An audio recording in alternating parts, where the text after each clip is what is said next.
Narinig ko yung boses ni nanay. Tinatawag niya yung pangalan ko. Tulungan ko daw siya. Sinubukan ko naman siyang tulungan eh. Pero malakas na kasi yung apoy. Angel, hindi. Wala kang kasalanan. Aksidente lang yon, ha? Pinabayaan ako ni Angel masunog kasama nung bahay namin. Pero iba ho yung kwento niya. Ang sabi niya, aksidente daw ho yun. Gumising ka, Vanessa! Tigilan mo na yung kakapaniwala mo na mabuti ang kapatid mo. Demonyo si Angel! Kahit hindi siya naging mabuting ina sa akin, nanay ko pa rin siya. At nung nawala siya, akala ko hindi na ulit ako magkakaroon ng pamilya. Pinipili niyang lokohin yung pamilya mo, lalong-lalo na ikaw. Maniwala ka sa akin, huwag ka nang magpapaloko sa kanya.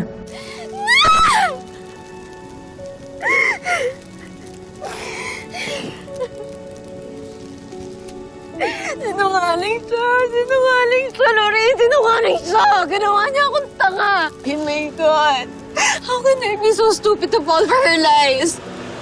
Tanga-tanga ko eh! Tama na. Tanga-tanga ko. Tama na. Stop blaming yourself. Hindi ka tanga. Kasi ginusto mo lang naman magkaroon ng pamilya. And she's your sister after all. Ano ba kasing ginawa ko sa kanya? Naging mabuti naman ako. Tinanggap ko siya sa bahay. Bakit? Alam mo, in fairness, naging mabait naman talaga siya sa'yo. Diba? Kaya, hindi kita sinisisi kung bakit kinakampihan mo siya palagi. Actually, pinagtatanggol ka niya sa tuwing merong umaapi sa'yo. Pinagsisilbihan ka. Kapatid kita, kadugo, pamilya. Kung anong meron ako, meron ka din. Basta kasama ka na sa next chapter ng buhay ko. Salamat, ate. Naramdaman ko naman na mahal niya ako. Naramdaman ko na may kapatid ako. Na may kakampi ako. Kaya hindi ako mag-isa.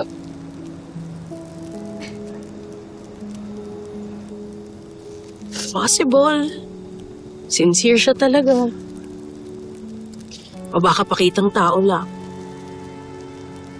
Hindi ko lang kasi maintindihan kung bakit sa tuwing pinagtatanggol mo yung kapatid mo, merong kailangan masaktan. Ako, si Marco, pamilya mo. Alam mo, iniisip ko ngayon, ano bang sinaksak ni Angel dyan sa pag-iisip mo? Malamang, pati buong pamilya mo na laso niya na ang isip. Ang dami na nadamay sa kasinungalingan ni Angel. At yun pa lang yung sinabi ni Aling Merlia.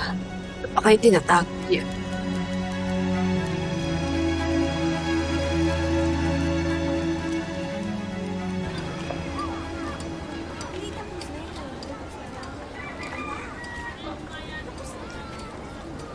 Kuya, ang layo na ng nilakad natin.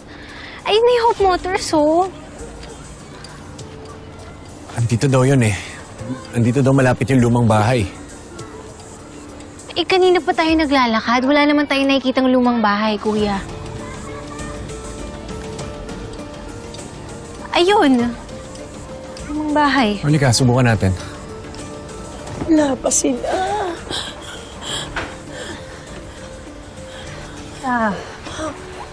Gabi na, do you really think na makakatakas ka pa?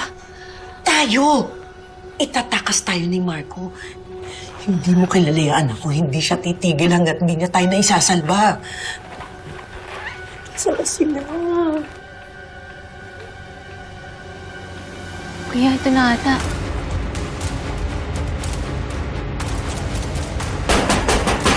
Tao po? Ma! Marco! Anak! Nandito ako! Marco! Ma, andito kami! Mama! Marco! Marco, anak! Nandito kami!